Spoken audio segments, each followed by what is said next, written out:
ಇನ್ನು ಮತ್ತೊಂದು ಕಡೆಯಲ್ಲಿ ವಿಚಾರಣೆಗೆ ಕರೆದಿಲ್ಲ, ಆದರೂ ಕೂಡ ಮಹೇಶ್ ಶೆಟ್ಟಿ ತಿಮರೋಡಿ ಎಸ್ಐಟಿ ಕಚೇರಿಗೆ ಬಂದಿದ್ದಾರೆ. ಮೊದಲು ಬೆಳ್ತಂಗಡಿ ಪೊಲೀಸ್ ಠಾಣೆಗೆ ತಿಮರೋಡಿ ಭೇಟಿ ಕೊಟ್ಟಿದ್ದಾರೆ.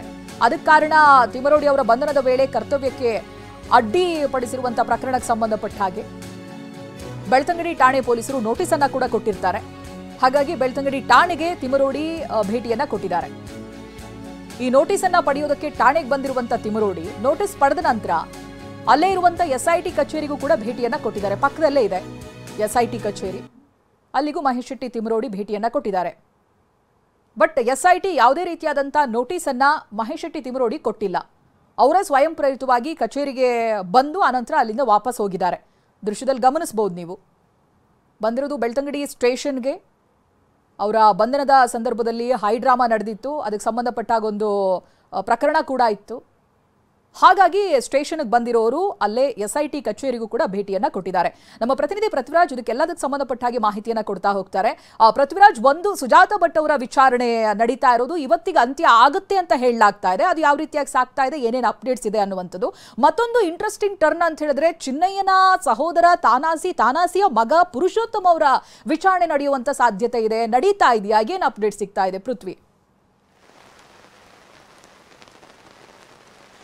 ಚೈತ್ರ, ಒಂದು ಕಡೆ ಈ ಸುಜಾತ ಭಟ್ ವಿಚಾರಣೆ SITಯಲ್ಲಿ ನಡೀತಾ ಇರುವಂಥದ್ದು. SIT ಅಧಿಕಾರಿಗಳು ಸುಜಾತ ಭಟ್ನ ವಿಚಾರಣೆಯನ್ನು ಈ ಹಿಂದೆ ನಡೆಸಿದ್ರು. ಅಂದರೆ ನಿನ್ನೆ ಮೊನ್ನೆ ರಾತ್ರಿ 10 ಗಂಟೆವರೆಗೂ ಕೂಡ ವಿಚಾರಣೆಯನ್ನು ನಡೆಸಿದ್ರು.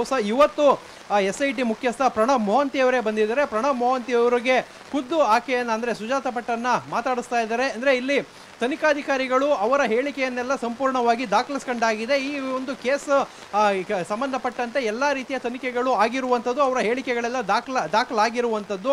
ಸೊ ಅದನ್ನು ವೆರಿಫಿಕೇಶನ್ ಮಾಡಲಿಕ್ಕೆ ಈಗ SIT ಮುಖ್ಯಸ್ಥ ಪ್ರಣಬ್ ಮೊಹಂತಿ ಅವರೇ ಸುಜಾತ ಭಟ್ ಜೊತೆ ಖುದ್ದು ಮಾತಾಡ್ತಾ ಇರುವಂಥದ್ದು. ನೀವು ತನಿಖಾಧಿಕಾರಿಗಳಿಗೆ ಹೇಳಿರುವಂತಹ ವಿಚಾರಗಳೆಲ್ಲವೂ ಕೂಡ ಇದೇನಾ ಅಂತ ಹೇಳಿ. ಅಂದರೆ ಇಲ್ಲಿ ಯಾವುದೇ ಸುಜಾತ ಭಟ್ ದಿನಕ್ಕೊಂದು ಮಾತಾಡ್ತಾ ಇದ್ರು. ಆದರೆ ಒಂದೊಂದು ಚಾನಲ್, ಒಂದೊಂದು ಯೂಟ್ಯೂಬ್ಗಳಿಗೂ ಒಂದೊಂದು ರೀತಿ ಮಾತಾಡ್ತಾ ಇದ್ದಿದ್ದಂಥದ್ದನ್ನ ನೋಡ್ಬೋದಾಗಿದೆ. ಅದಕ್ಕೋಸ್ಕರ ಅವರೇ ಫ್ಲಿಕರಿಂಗ್ ಮೈಂಡೆಡ್ ಇರೋದ್ರಿಂದ SIT ಅಂಥದ್ದೊಂದು ಚಾನ್ಸ್ ತಗೊಳ್ತಾ ಇಲ್ಲ. ತನಿಖಾಧಿಕಾರಿಗಳ ಮುಂದೆ ಹೇಳಿರುವಂತಹ ವಿಚಾರಗಳನ್ನು ಈಗಾಗಲೇ ರೆಕಾರ್ಡನ್ನು ಮಾಡಲಾಗಿದೆ. ಅದೇ ವಿಚಾರವನ್ನು ಕೂಡ ಪುನರಾವರ್ತಿಸ್ತಾರಾ ಅಂತ ಹೇಳಿ ಈಗ SIT ಮುಖ್ಯಸ್ಥ ಪ್ರಣಬ್ ಮೊಹಂತಿ ಅವರೇ ಈಗ ವಿಚಾರಣೆಯನ್ನು ಮಾಡ್ತಾ ಇರುವಂಥದ್ದು. ಅಂದರೆ ತನಿಖಾಧಿಕಾರಿಗಳ ಮುಂದೆ ಹೇಳಿದ್ದನ್ನೇ ಇಲ್ಲಿ ಹೇಳ್ತಾ ಇದ್ದಾರೆ. ಇಲ್ಲ ಏನಾದ್ರು ಚೇಂಜಸ್ ಇದೆಯಾ, ಇಲ್ಲ ತನಿಖಾಧಿಕಾರಿಗಳು ನಿಮ್ಮ ಹತ್ರ ಎಲ್ಲವನ್ನೂ ಕರೆಕ್ಟಾಗಿ ಹೇಳ್ಕೊಂಡಿದ್ದಾರಾ, ನೀವು ಹೇಳಿರುವಂಥ ವಿಚಾರವನ್ನು ಈಗ ಪ್ರಣಬ್ ಮೊಹಂತಿ ಅವರು ರಿಪೀಟ್ ಮಾಡಿ ಇದು ಹೇಳಿದಕ್ಕೆ ಬದ್ಧ ಆಗಿದ್ದೀರಾ ಅಂತ ಹೇಳಿ ಒಂದು ಹೇಳಿಕೆಯನ್ನು ಮಾಡ್ಕೊಳ್ತಾ ಇರುವಂಥದ್ದು. ಆ ರೀತಿ ಸ್ಟೇಟ್ಮೆಂಟನ್ನು ಮಾಡ್ತಾ ಇರುವಂಥದ್ದು. ಅಂದರೆ ಇಲ್ಲಿ SIT ತನಿಖೆಯಲ್ಲಿ ಎಲ್ಲೂ ಕೂಡ ಲೋಪದೋಷ ಬರಬಾರ್ದು, SIT ತನಿಖೆ ಪಾರದರ್ಶಕವಾಗಿ ಇರಬೇಕು ಅನ್ನೋ ನಿಟ್ಟಿನಲ್ಲಿ SIT ಅಧಿಕಾರಿಗಳು ಸಾಕಷ್ಟು ಮುಂಜಾಗ್ರತಾ ಕ್ರಮಗಳನ್ನು ವಹಿಸ್ತಾ ಇದ್ದಾರೆ. ಇಲ್ಲಿ ಖುದ್ದು ಪ್ರಣಬ್ ಮೊಹಂತಿ ಅವರೇ ಇವ್ರನ್ನ ವಿಚಾರಣೆ ಮಾಡ್ತಾ ಇರೋದು. ಯಾಕೆ ಅಂತ ಹೇಳಿದ್ರೆ ಎಲ್ಲೂ ಕೂಡ ಯಾವುದೇ ರೀತಿ ಗೊಂದಲಗಳು ಇರಬಾರ್ದು, ತನಿಖೆ ಪಾರದರ್ಶಕತೆಯಿಂದ ನಡೀಬೇಕು ಅನ್ನೋ ನಿಟ್ಟಿನಲ್ಲಿ ಮೊಹಂತಿ ಅವರು ವಿಚಾರಣೆ ಮಾಡ್ತಾ ಇರುವಂಥದ್ದು. ಇದು ಒಂದು ಕಡೆ. ಆದರೆ ಇನ್ನೊಂದು ಕಡೆ ಏನು ಈ ಮಾಸ್ಕ್ ಮ್ಯಾನ್ ಚಿನ್ನಯ್ಯ ಇದ್ದಾನೆ, ಚಿನ್ನಯ್ಯನ ಅಣ್ಣ ತಾನಾಸಿಯ ಮಗ ಪುರುಷೋತ್ತಮ, ಆತ ಮೈಸೂರು ಮೂಲದ ಪುರುಷೋತ್ತಮ, ಆತನನ್ನ ಈಗ ವಿಚಾರಣೆಗೆ ಕರೆದಿರುವಂಥದ್ದು. ಆತ ವಿಚಾರಣೆಗೆ ಬಂದಿದ್ದಾನೆ. ಜೊತೆಗೆ ತನ್ನ ಸ್ನೇಹಿತನೊಬ್ಬನ್ನು ಕೂಡ ಮೈಸೂರಿನಿಂದ ಕರೆದುಕೊಂಡು ಬಂದಿದ್ದ. ಆದರೆ ಆತನ ಸ್ನೇಹಿತನನ್ನ ಒಳಗಡೆ ಬಿಟ್ಟಿಲ್ಲ.